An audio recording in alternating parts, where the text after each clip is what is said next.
Now, what I want to point out is many of the commenters on my views on the carnivore diet videos are very upset, and they believe that, no professionals and no science supports veganism, or that the science that supports veganism is flawed because it's basically questionnaire research. Most dietary research is questionnaire related, but what the point is in clinic, when a doctor puts somebody on a vegan diet, heart disease reverses. In fact, veganism is the only dietary or lifestyle intervention shown to reverse heart disease. And similar findings are with cancer. The Gerson diet, while the results are iffy, you have to understand the research is poor, but research into veganism and the incidences of cancer show that vegans have much lower cancer than vegetarians, and vegetarians have lower cancer than meat eaters, etc.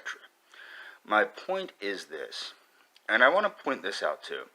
These people that think that I don't have experience with low-carb diets, or maybe, I don't get what they're coming from, this magical fountain of health that is the carnivore diet. Okay, now I was paleo. I went from Atkins to paleo because paleo I figured, it's healthy. It's more holistic.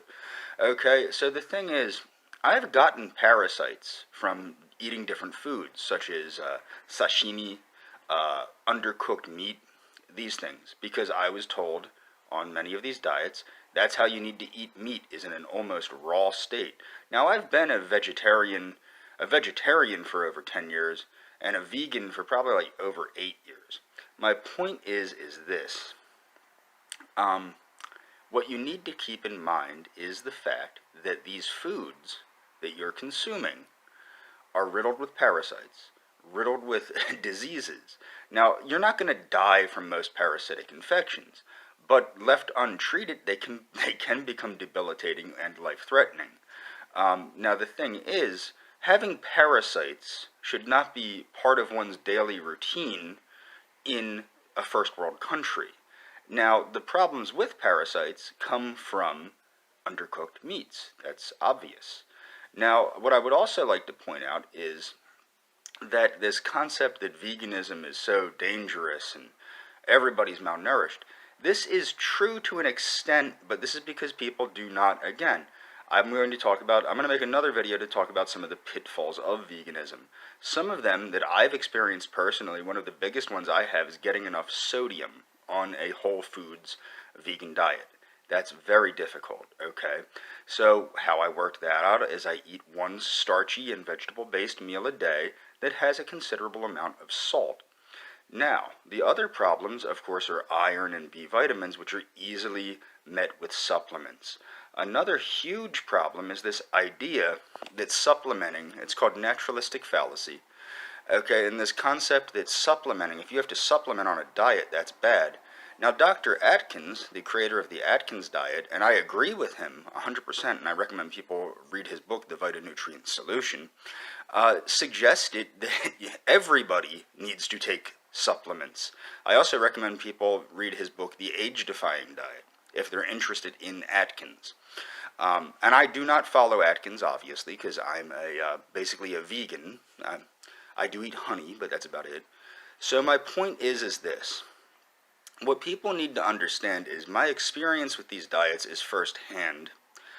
When I did become a vegetarian and a vegan, I was still carb controlled. So the concept of the macronutrient breakdown, if you're going to look into that, you need carbohydrates to function properly, and I can attest to that on a personal basis. Now, the problem that most people have is their inability. What it is people forget that a doctor's opinion is just that. It's a doctor's opinion. It's a person's opinion. It's not peer-reviewed scientific research. And that's what's funny is when people pick apart Dr. Greger, for example, of nutritionfacts.org, what they realize is he is not giving his opinion. He is giving his take on a scientific paper and then is telling people, look at the scientific paper. Tell me what you see, okay? Look at it yourself. And this is what is problematic, because a lot of these people promoting the paleo diet or the carnivore diet or these things do not understand. One, they're not doctors, so they have no in-clinic evidence, such as Dr. Atkins had. Okay, and they're not. They're obviously not research scientists, and most of the research that they're pointing to is not really research; it's anecdotal bullcrap. So the carnivore diet, flat out, is a dangerous diet. Keto is dangerous, okay? And Atkins, I would say, if you don't start at the last stage, that's probably dangerous as well.